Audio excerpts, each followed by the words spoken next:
So relationships, I mean, God, this is probably the biggest word in our industry now.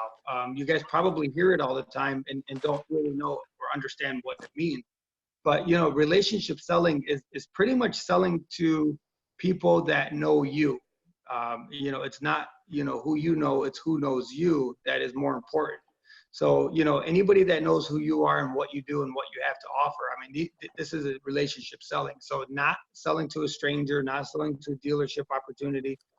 If somebody's a referral, if somebody you meet through your community, if somebody you meet through a charity events, these are all people that know who you are. And that's the ultimate goal. Ultimate goal is to only deal with people who know who you are. Time moves very quickly. The sale moves very quickly. Your closing ratio is going to be around 85 to 90%. So, and your time goes down from 2 or 3 hours to maybe 20 or 30 minutes when you have a sale. For me, I mean, I have, you know, from beginning to close, I'm at 20 minutes per sale, 4 or 5 customers at the same time. That's how you get to the numbers that we're at. You can't do it the traditional way or a transactional way of just meeting the customer and building that rapport.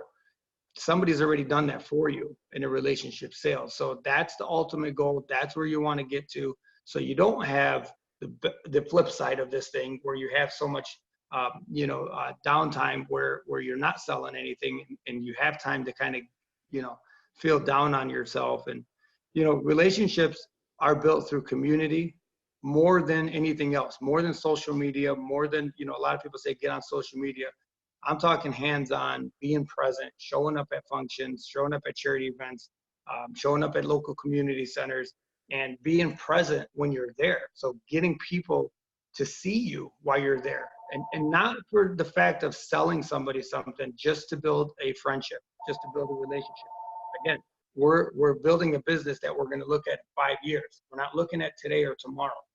For me, when I was out in the community and I was basically kind of just hitting it hard, almost like an election type deal, but you're there just showing up at all these functions, but you're just making friends. I don't think I seen any residual from it for 5 years. I think I would go to functions with 2,000 people and nobody would know who I was. And, you know, I wouldn't get anything out of it. That's why most people fail, because they give up. They say that, you know, just, it didn't work out. I went there, I got nothing out of it.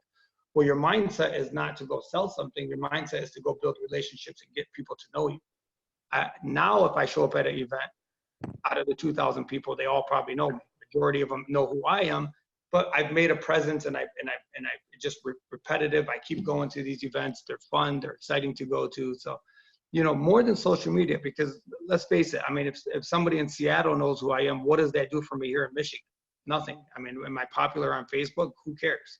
I mean, it does nothing for my business. So it's not that important. If you're going to do social media, it needs to stay local. It needs to stay with your group, your community, your friends, your network, not abroad to people in other states. It doesn't really matter. So, you know, you got to go to these functions. You got to get out in the community. You got to get involved. And there's stuff that goes on all the time in community, and you want to attack your backyard first, and then start venturing out a little bit further.